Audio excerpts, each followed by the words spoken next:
지난 2월 16일 목요일 날 CBS의 김현정의 뉴스쇼라는 프로그램에서 나온 이야기입니다.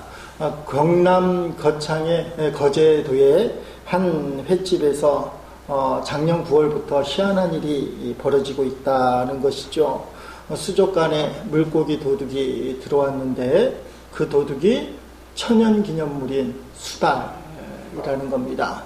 천연기념물 함부로 잡았다간 큰일 나는 거죠. 이 수달이 똑똑한데 수족관 뚜껑을 닫아놨는데도 다리하고 입으로 뚜껑을 열어 제끼고 그것도 화로만, 죽은 물고기는 건들지도 않고 화로 큰 물고기만 골라서 물고 도망간다는 것입니다.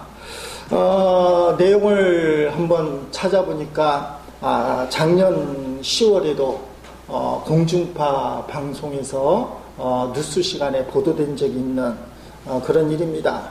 그런데 그 보도가 난 이후에도 계속해서 이 수달이 한 횟집을 타켓으로 계속 물고기를 도둑질 했다는 것입니다.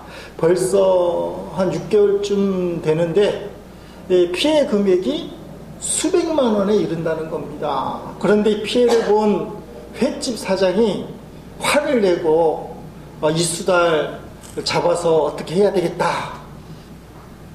그래야 되는데 물고기를 훔쳐가는 이 수달에게 정이 들어서인지 수달에게 이름을 달아주고 그리고는 수달이 오면 물고기를 쉽게 물고 갈 수 있도록 물고기도 수족관에 채워놓고 이상한 일이 벌어지는 겁니다. 그래서 화제가 되고 이 방송에 이야기거리가 되는 그런 상황이 된 것이죠. 거제도에 있는 횟집 이름은 나오지 않습니다. 그런데 주인 이름이 나와요. 주인 이름이 뭐냐면 김기석 씨. 수달이 말입니다. 사람이 많이 다니는 횟집까지 나오는 이유가 있다는 겁니다. 이 수달은 원래 하천가에 살고 있는데 필요하면 20km까지나 바다를 수영해서 사냥을 하는 거예요. 야, 이 수달이라는 놈이 대단합니다. 20km를 헤엄쳐서 바닷속에서 물고기를 잡고 그것을 먹고 살 수 있는 힘이 수달이 있다는 거예요. 근데 이 수달이 그렇게 능력이 좋은데도 왜 바다로 나가지 못하고 횟집을 터는 강도가 되었느냐, 도둑이 되었느냐. 거제도 고현항 앞바다에 수만 평의 매립공사를 하고 있는데 오일 펜스를 친다는 거예요. 혹시나 기름이 유치되면 퍼지지 않도록 오일 펜스를 항구 앞에다가 떡하니 설치하는 바람에 수달이 사냥을 못 나가는 거예요. 그래서 어쩔 수 없이 살기 위해서 이 수달이 사람들이 많이 다니는 횟집이지만 횟집을 털기 시작하는 거예요. 이게 문제가 뭐냐면 천연기념물이라 잡을 수도 없는데 수달이 훔쳐가는 물고기를 나라에서 보상은 안 해준다는 거예요. 멧돼지가 와서 해코지를 하는 것은 나라에서 보상을 해주는 기준이 있는데 천연기념물인 수달이 훔쳐가는 거는 기준도 없다는 거예요. 그래서 이 횟집 주인이 화가 나는 겁니다. 화가 안 날 수가 없죠.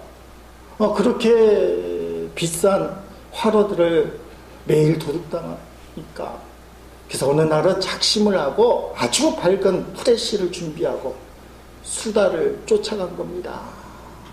수달을 쫓아가 보니까 하천 거기에 가보니까 수달 새끼 2마리가 있는 거예요. 그리고 잡아온 그 화로를 갖고 그 새끼들에게 물려주는 겁니다. 그것을 보고 화가 났던 주인이 마음이 싹 바뀌었어요. 자기도 외동딸을 둔 아버지로서 새끼를 돌보는 그 수달의 마음을 이해하게 된 거예요.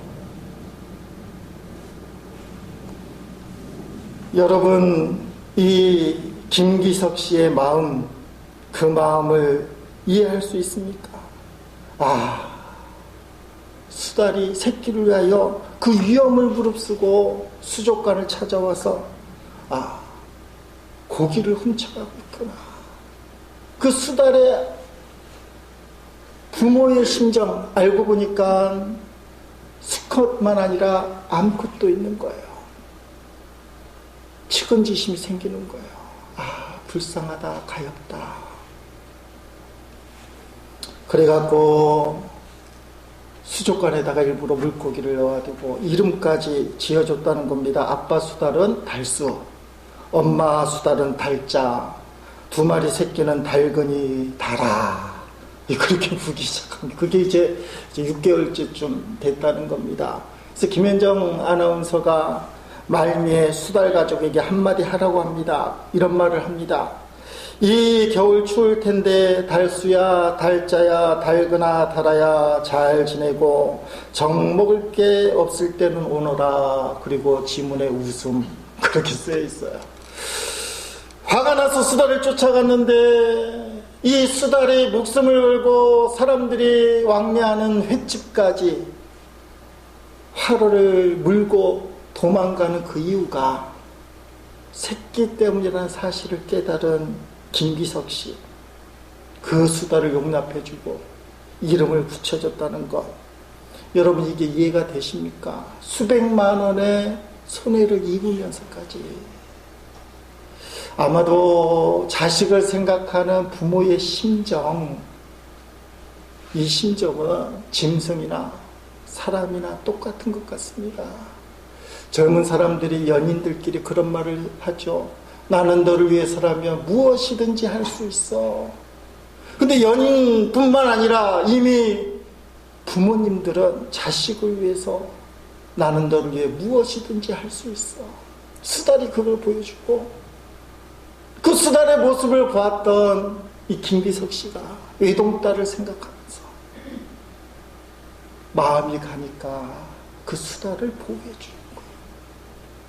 혹시 여기 앉아있는 자녀들이 있다면 연인에게 나는 너를 위해 무엇이든지 할 수 있어. 그리고 너도 나를 위해 무엇이든지 할 수 있어. 이렇게 말하고 이렇게 생각하기보다는 부모님을 떠올리시 바랍니다.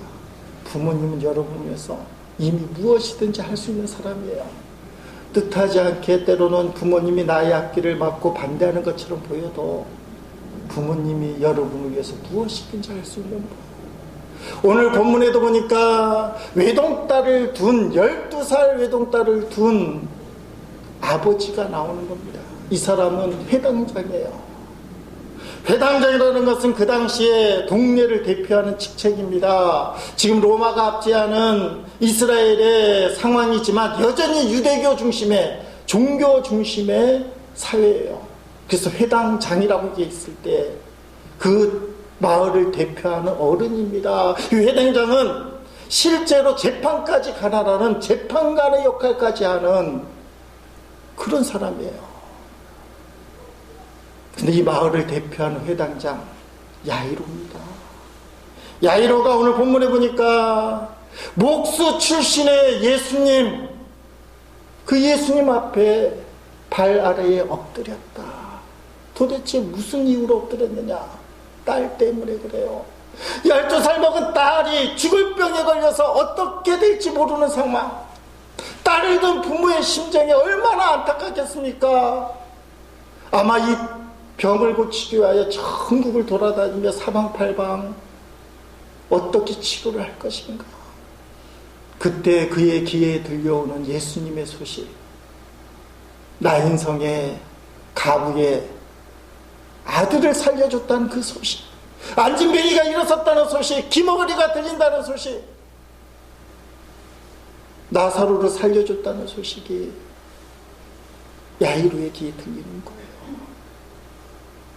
그래서 회당장 야이로는 예수님을 찾아갔고 예수님의 발 아래에 엎드려서 자신의 속마음을 간구를 하는 겁니다. 오늘 본문 41절 말씀이 그렇게 이야기하고 있습니다. 이에 회당장인 야이로라는 사람이 와서 예수의 발 아래에 엎드려 자기 집에 오시기를 간구하니 하면 자기 집에 오시기를 간구했다. 왜냐하면 그 집에 사랑하는 12살 남 외동딸이 죽을 병에 걸렸기 때문에. 여러분, 성경에 보니까 예수님을 가까이 하고 예수님과 동행하고 예수님 어서 오세요, 그런 사람이 있는 반면에 어떤 사람은 예수님의 놀라운 역사를 체험했음에도 불구하고 예수님 떠나가세요, 예수님 필요 없어요, 이렇게 말하는 사람도 있는 것을 보게 됩니다. 참 희한해요.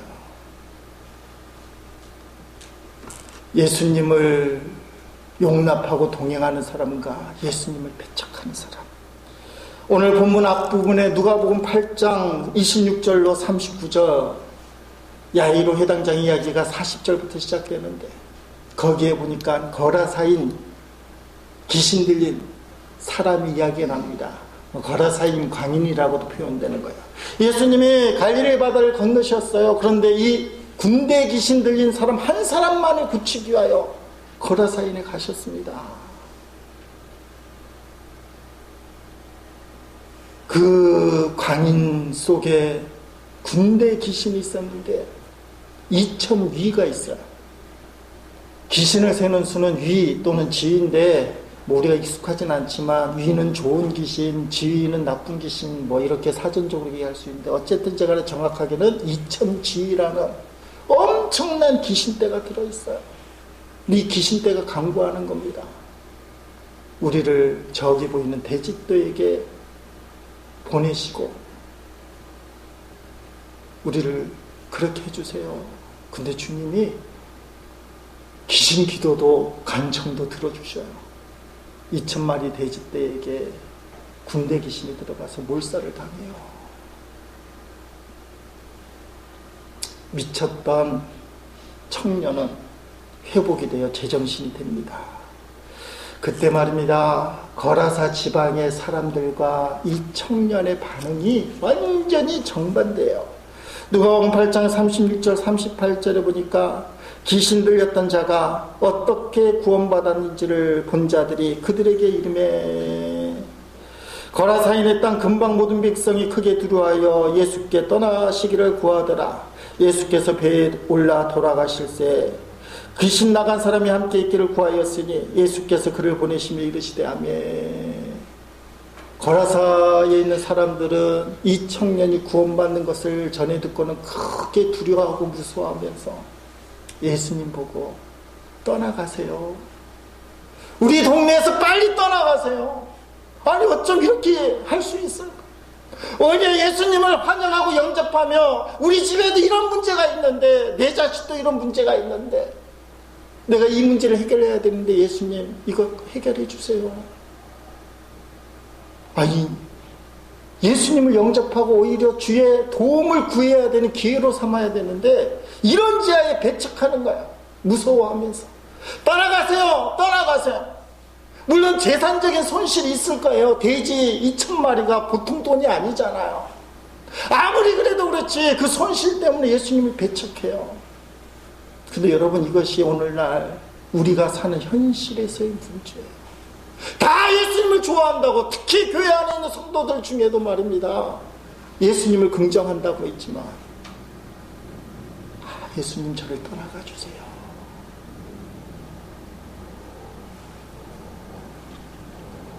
귀신 나간 사람, 고침받은 청년이 예수님 나와 함께 해주세요, 그렇게 했습니다. 정말 예수님의 사랑과 역사를 아는 사람은 주님 나와 함께 해주십시오. 회색지대를 걸어가는 성도가 있을 수 있어요. 주님 적당하게 함께 해주세요. 필요하면 도와주시고, 주님 보시기에 불편한 일을 할 때는 좀 떨어져 나가주세요. 여러분, 성도는 임마누엘의 주님에 대하여 사모함이 있어야 되고, 임마누엘의 주님을 확신하는 믿음이 필요한, 입술로라도 마음으로라도 절대로 주님 나를 떠나가세요 하면 안 된다는 거예요. 지금 예배 시간에도 주님 나에게 오시옵소서, 내 문제를 해결해 주옵소서, 우리 교회에 오시고 우리 가정에 오시옵소서, 우리와 함께하여 주옵소서, 그 그럼 주님이 역사를 하십니다. 여러분, 주님이 나와 함께 한다는 이 믿음이 중요해요. 이 확신이 필요합니다. 예수님이 함께 할 때에 역사가 일어납니다. 야이로의 딸이 결국은 고침받는데 그 고침받음의 시작이 무엇입니까? 한 아버지의 간절함이에요. 한 아버지의 눈물이에요.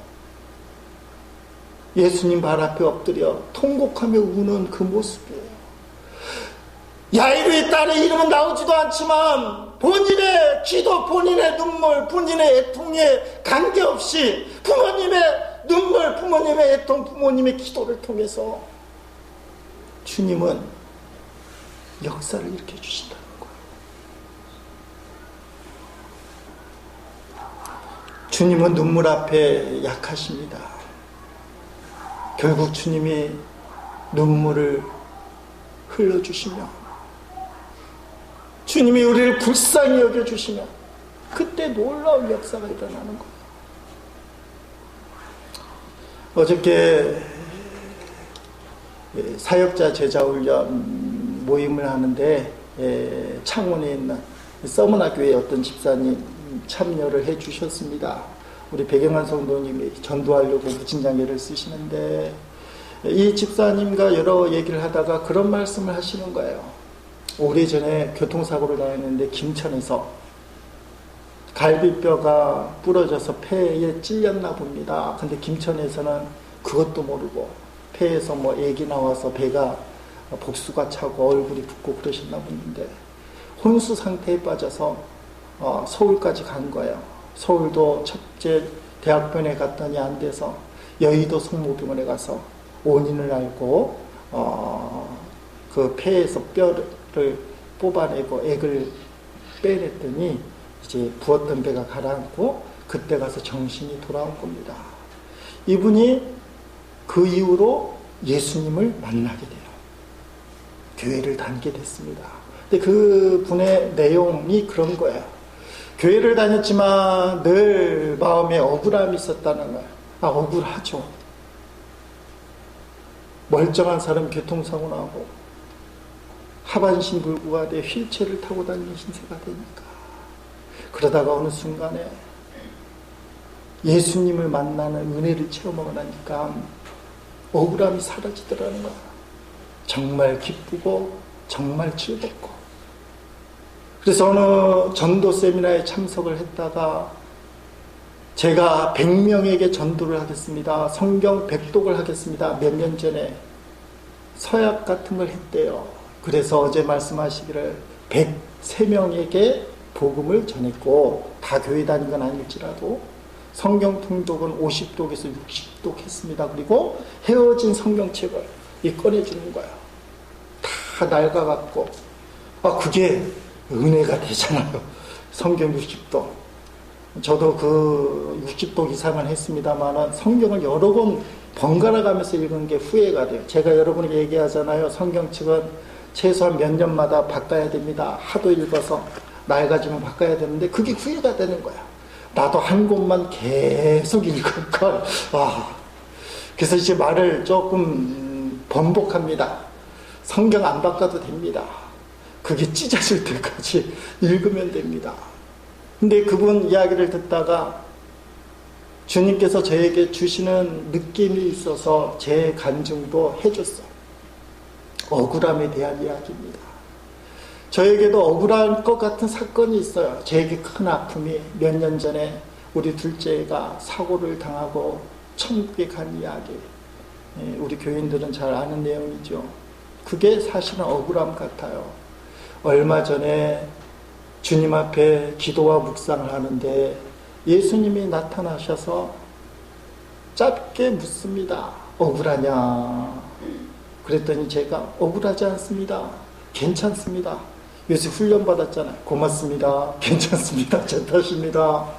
그런데 마음이 편하지 않고 묵상 중인데도 정말 실제처럼 느끼는 게 입술이 파르르 떠는 자신을 느끼는 거예요. 마음 한구석에 억울함의 바위덩어리가 턱하니 놓여있기 때문에 말은 목사라서 억울하지 않습니다. 괜찮습니다. 하는데 사실은 억울한 거예요. 근데 예수님의 얼굴을 봤습니다. 구체적으로 보이진 않지만 윤곽 같은 예수님의 얼굴이 보이는데 눈가에 눈물이 있는 거예요. 그리고 그 주님께서 저를 가만히 안아주시는 거예요. 그때 마음의 치료와 힐링이 되는 겁니다. 여러분, 여전히 억울함의 바위덩어리는 자리 잡고 있어서 때마다 튀어나올 거예요. 근데 그것보다 더 큰 주님의 사랑, 너의 억울함을 알고 있다. 그리고 나를 품어주신 주님의 그 사랑을 제가 알고 있기 때문에 억울함보다 더 큰 주의 은혜를 누리기 때문에 순간마다 이길 수 있다는 거예요. 여러분, 살다 보면 억울하잖아요. 억울하면 이 회당장 야이로처럼 예수님 발 앞에 다 합작 엎드려서 울면 됩니다. 그러면 예수님이 그 눈물을 보시고 어떤 형태로든지 우셔요. 성경 중에서 가장 짧은 성경 구절이 어디냐? 성경 절수가 셀 때마다 다릅니다. 없음 2절도 세고 또 어떤 절은 시대마다 좀 다르기도 하고, 성경이 처음부터 장과 절로 나뉜 게 아니기 때문에 그렇습니다. 약 3만 1000개 정도가 된다고 그래요. 가장 짧은 성경 데살로니가전서 5장 16절, 항상 기뻐하라, be joyful always. 짧죠. 영어로 봐도 3단어. 자, 요한복음 11장 35절, 예수께서 눈물을 흘리시더라. 한국말은 긴데 영어로는 짧아요. Jesus wept. 아마 이 정도가 가장 짧은 성경 구절. 여러 개 있겠지만 찾다 보니까 여기에 의미가 있다고 생각해요. 요한복음 11장에서는 나사로가 죽어 동굴 무덤 속에 묻혀 있을 때요. 근데 예수님이 그걸 보고 지저스 웹, 눈물을 흘리시더라. 그리고 큰 소리로 나사로야 나오너라 했더니 죽은 나사로가 살아났다. 여러분, 예수님이 십자가에서 눈물을 흘려 주셨기 때문에 우리가 항상 기뻐할 수 있어요. Be joyful always. 항상 기뻐할 수 있는 건 예수님이 십자가에서 나를 대신하여 죄악으로 인한 눈물을 흘려주셨다. 여러분, 예수님이 눈물 흘려주시면 우리는 이길 수 있어요. 가장 안타까고 어려운 상황은 눈물 흘릴 상황인데 눈물이 메말랐을 때, 기도해야 되는데 눈물의 기도가 안 나왔을 때, 가정을 보고 교회를 보고 이 나라 이 민족을 바라보면서도 영적인 눈물이 메말라 버렸을 때 그게 제일 안좋은 상황이에요. 눈물 메말랐다면 눈물을 달라고 기도해야 됩니다. 울게 하여 주옵소서. 자녀들이 옳지 않는 길을 걸어간다면 자녀들을 야단치는과 동시에 그 부모에게는 눈물이 있어야 돼요. 이 나라 이 민족이 마음에 들지 않는다면 나라와 민족을 향한 지적하는 손길도 필요하지만 조국을 품고 기도하는 눈물이 있어야 돼요. 교회의 상황이 내 생각과 하나님의 은혜가 충만하지 않다고 느껴질지라도 그때 우리에게 필요한 것은 눈물이에요. 주님 발 앞에 엎드려 눈물 흘리는 거. 그런데 오늘 본문에 보니까 주님 발 앞에 엎드려 부모로 된 그 마음으로 심정으로 눈물을 흘리고 통곡하며 기도해서 응답을 받은 것처럼 느끼신 이 야이로에게 문제가 또 생기는 거예요. 기쁜 마음으로 예수님 모시고 집으로 돌아가 죽어가는 내 딸을 이제 살릴 수 있겠다는 한 가지 희망을 품고 돌아가는데 집에서부터 비보가 들리고, 당신의 딸은 죽었습니다. 더 이상 이 선생님을 괴롭히지 마십시오. 더 이상 가망은 없습니다. 이제는 끝났습니다. 소용이 없습니다. 야이로의 마음은 무너져 내릴 거예요. 하늘이 무너지고 땅이 흔들리는 그 절망의 나락에 떨어지는 겁니다. 그때야 야이로에게도 아마 안타까움이 있을 것입니다.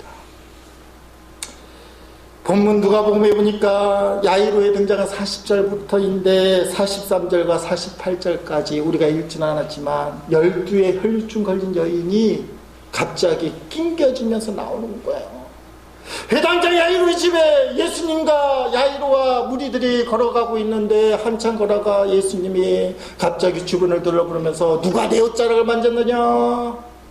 옆에 있는 사람들이, 이렇게 수많은 사람들이 주님과 함께 동행하면서 근처에 있는데 많은 사람들이 옷자락을 만지고 있는데 도대체 무슨 말씀이십니까? 빨리 회당장 야이로의 집에 가십시다. 근데 예수님이 뒤돌아서서 시간을 끄는 겁니다.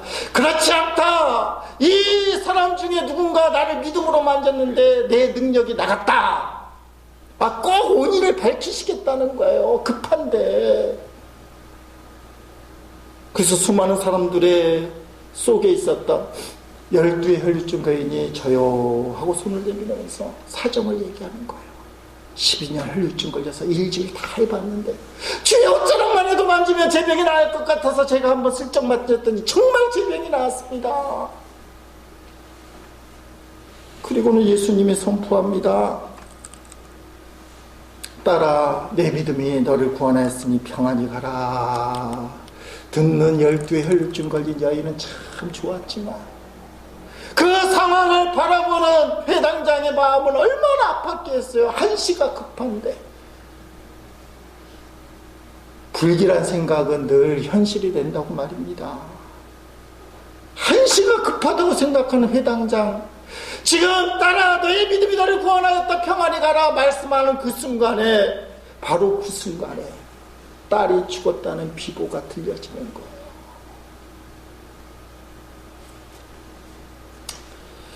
예수님 야속하죠. 그까지라고 표현하긴 그렇지만 12의 혈류증 걸린 자니 빨리 그거 아니면 어떤 걸로 하든지 마무리하고 빨리 가셨으면 딸이 안 죽을 수도 있어요. 근데 예수님이 놀라운 말씀을 하고 있습니다. 주변 사람들도 이제 끝났니 예수님 괴롭히지 마라. 인간의 힘으로 끝났다. 근데 50절 말씀에 예수님이 이런 말을 했습니다. 예수님께서 이 말을 들으시고 대답하셨습니다. 두려워하지 말고 믿기만 하여라. 그러면 살게 될 것이다. 두려워하지 말고 믿기만 하여라. 그러면 죽었던 너희 딸이 살게 될 것이다. 야이로 집에 찾아가십니다. 모든 사람들이 그 아이의 죽음 때문에 통곡하고 슬픔에 놓여 있을 때 예수님이 이런 말씀을 하십니다. 52절에 모든 사람이 아이를 위하여 울며 통곡하며 예수께서 이르시되 울지 말라. 죽은 것이 아니라 잔다 하시니. 아멘. 여러분, 죽음은 예수님의 입장에서 보면 잠이라는 표현인데 문자 그대로 잠이에요. 여러분, 인생의 죽음이 잠이라고 여겨지는 믿음이 있기를 바랍니다. 천국 소망이에요. 오늘 밤에 우리가 다 잠을 잘 겁니다. 잠을 못 자는 사람은 불면증 환자. 이건 질병이에요. 왜 우리가 편히 누워서 잠을 잘 수 있습니까? 내일 새벽에 깨어날 것을 알기 때문에. 이건 믿음과 관계없어요. 새벽에 깨어나는 거예요. 그걸 알기 때문에 우리가 편안하게 오늘 밤에도 자리에 누울 거예요. 근데 인간에게 있어서 죽음이란 잠과 같다. 내가 육신의 죽음을 맞이하여 잠들면 천국에서 깨어나는 거예요. 유명한 얘기가 있잖아요. 믿음 좋은 어머니가 아들, 딸, 자녀들을 모아놓고 좋은 이야기를 마지막으로 하고 인사를 합니다. 영어로 했나 봐요. 아마 영어 쓰는 사람이겠죠. 자식들에게 한 사람 한 사람 불러서 아들아, 딸아, 굿나잇, 굿나잇, 굿나잇 그러는 거예요. 그런데 유독 한 아이에게만 굿바이 그러는 겁니다. 그래서 굿바이 듣는 자식이 좀 기분이 상했어요. 왜 저 혼자만 굿바이고 나머지 형제들에게는 굿나잇입니까? 어머니의 대답입니다. 저 애들은 예수님을 믿기 때문에 천국에서 다시 만날 거야. 그래서 천국 그 환한 곳에서 만나기 때문에 지금의 이별은 굿나잇, 다시 만나는 이별이야. 근데 너는 예수를 안 믿어. 너는 다시 만날 수가 없어. 그래서 너는 굿바이다. 그 이 아이가 엄마를 붙들고 아니에요. 저는 굿바이가 아니에요. 저도 굿나잇이라고 해주세요. 저도 이제부터 예수를 믿을게요. 저도 예수를 믿을 테니 굿나잇이다 해주세요. 성도에게 죽음은 굿바이가 아니에요. 굿나잇이에요. 우리 옆 사람 한번 보고 해보십니다. 굿나잇. 섬뜩하시죠? 진짜가 될까봐. 목사님들도 천국 이야기하면 싫어해요. 꼭 김 목사님은 천국 소망까지는 좋은데 꼭 죽은 다음에 가는 천국 이야기 왜 그렇게 강조하냐고. 제가 심도 있게 연구하고 관심 있는 분야라 말을 많이 해서 그렇긴 해요. 목사님들도 천국 소망은 좋은데 죽음 다음에 이야기를 왜 그렇게 하냐고. 근데 여러분, 죽음이 무섭지 말아야 돼요. 그게 신앙의 힘입니다. 세상에 휘둘리지 않는 힘. 죽음이 두렵지 않다. 한국과 프랑스 수교, 한물 수교 130년이 됐다고 그래요, 작년에. 그래서 작년 11월쯤에 영화가 하나 개봉이 되었습니다.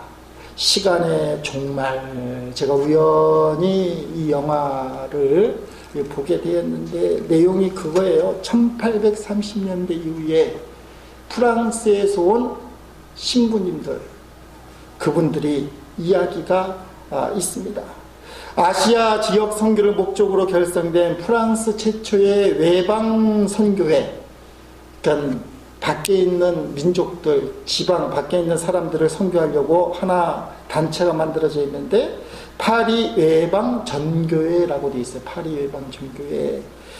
이 선교회에서 1830년대 처음으로 조선의 선교사를 파송했습니다. 3명이 왔어요. 모방, 샤스탕, 앵베르. 이 사람들이 세남터에서 다 순교를 당합니다. 이후에 17명의 신부가 더 조선에 들어왔고 그 중에 9명의 신부가 순교를 당하는. 영화 내용 중에는 충남 보령 갈매부 바닷가 모래사장에서 순교하는 3명의 신부 이야기. 그 중에 30살 난 유행이라는 신부가 형장으로 가면서 이런 말을 합니다. 나는 젊어서 죽는 것도 칼을 받아 죽는 것도 고통스럽지 않다. 그러나 저 불쌍한 영혼들의 구원을 위해 아무 일도 하지 못하고 죽는 것이 괴롭다.